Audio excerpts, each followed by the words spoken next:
Hey guys, what's going on? My name is Matt and I'm joined here with Terrell, and we are in the first episode of our brand new podcast called Ecomm and Coffee. And before we get into our mission statement here, I have to admit that I don't have any coffee with me right now. I think Terrell has a cup. We are recording this first episode on Eastern Standard. I'm in Eastern Standard Time.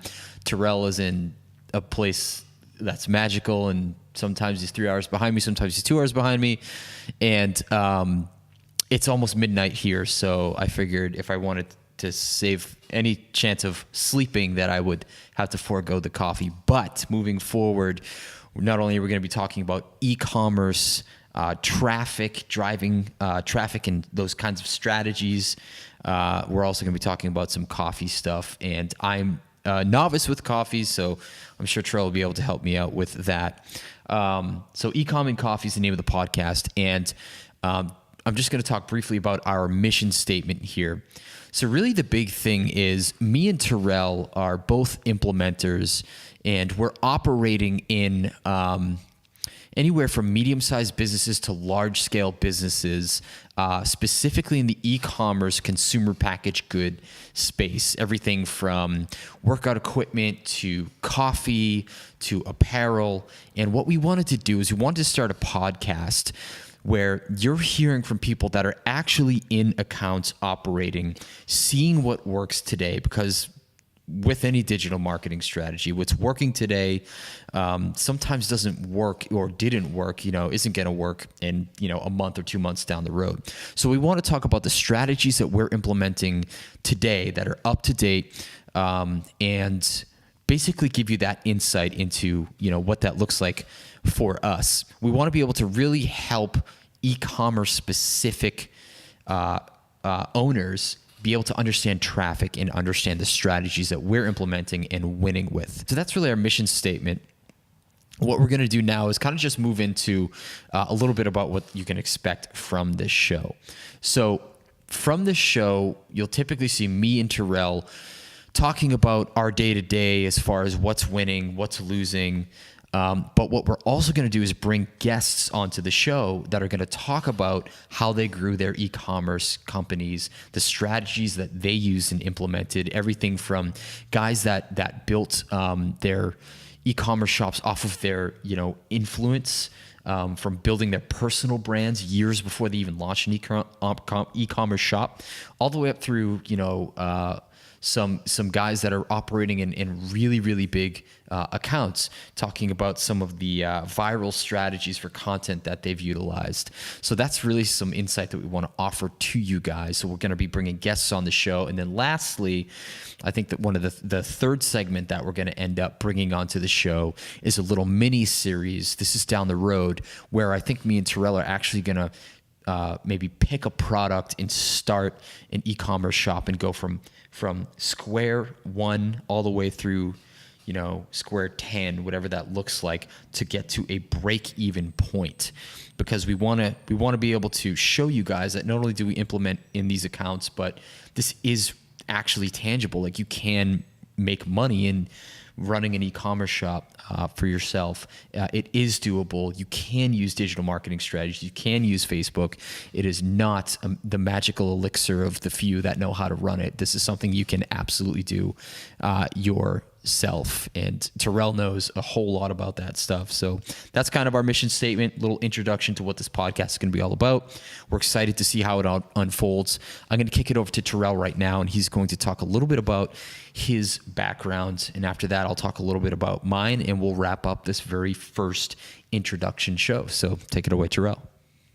Yeah, absolutely. Thanks, Matt. That's a great starting point for what we're going to be doing here, and what we're trying to, provide value to people out there that are, working in the e-commerce space, that are trying to grow their company, no matter what size. So kind of my path to this started a long time ago. I've kind of been in the customer service area, kind of no matter what business I've been in. So I started in the restaurant business. I went to culinary school and was a executive chef for about 9 years. So dealt with the restaurant industry, which is always typically a lot of difficult people and long hours and a lot of work. And eventually got out of that. We sold the restaurants and then started a clothing company. And that was in about 2006. Got into a lot of stores across the country, brick and mortar stores, did really well. We were in People magazine, and then 2008 happened. So everybody kind of lost everything. We got hit hard by the brick and mortar stores that we were in, losing their leases and unable to pay invoices back to us. And so as a clothing company, in a specific niche, it was, okay, we got to find a different way to sell our clothing. And we were a movie quote clothing, mostly movie quote t-shirts. We did golf hats and a number of other things, but it was all movie quotes on t-shirts. And so it was, how are we going to find people to sell these to? And then in about, I think it was 2007, 2008, Facebook came out with the Facebook ad platform. And, I was kind of big in that area, and I like to just find any place that we could find a way to sell our products. And so in 2009, I started running Facebook ads, specifically for the movie quote t-shirt business. So taking, some of our Caddyshack t-shirts, that we had one that was in the Titleist font that said, the llama big hitter, which was a big line from Caddyshack. And we did it in just the right way and then put it in front of fans of Caddyshack, and we just sold out right away. Like it changed our business. And so we did that for another 4 or 5 years. And then, we were able to successfully exit that. And I got into a few other different business ventures, currently working for a great company. And in all of those different areas, I've been able to take Facebook advertising and make it work for the company, whether it was an e-commerce company or a SaaS solution or a service. Anything is fitting within that e-commerce lens, because you're able to really take a lot of the strategies that we took during that time and apply it to any business. So while we're really focusing on e-commerce, these are a lot of strategies that really anybody who has any type of company can take and understand. And once you understand what we're doing and how we're getting in front of that customer and making that conversion happen, no matter if that conversion is a purchase, a lead, whatever it is, you can do it through these, strategies that we've been using, over time. And so I think that's the biggest thing, is just to understand is that, I've been doing it a good amount of time, and I understand, kind of the customer behavior, what people are looking for, what they're doing, and what's going to get them to take that next action that you're hoping for, no matter what that next action is. And I think the other thing to keep in mind for anybody who's going to be listening is this is applicable to really any business, no matter what your size, because it's just all about, where you're scaling. At the top end, it's a little bit harder to, when you're spending a lot of money on Facebook ads, it's a little bit harder to get that big return you're looking for, but it's going to scale eventually. And so if you're at that low spend, like even if you're spending $100 a month, like you can get a return on ad spend at that low of a spend. So just understanding that you can help your business, no matter how much money you're spending, you can become a success in whatever range of income you're looking for. Awesome. Yeah. And even on top of that too, freelancers and agencies that are looking to either flesh out the e-commerce side of what they're doing, this would be a great listen for them as well. I mean, it's guys that have been working in it and that understand the marriage of content and strategy, which is so important today. It's actually so funny.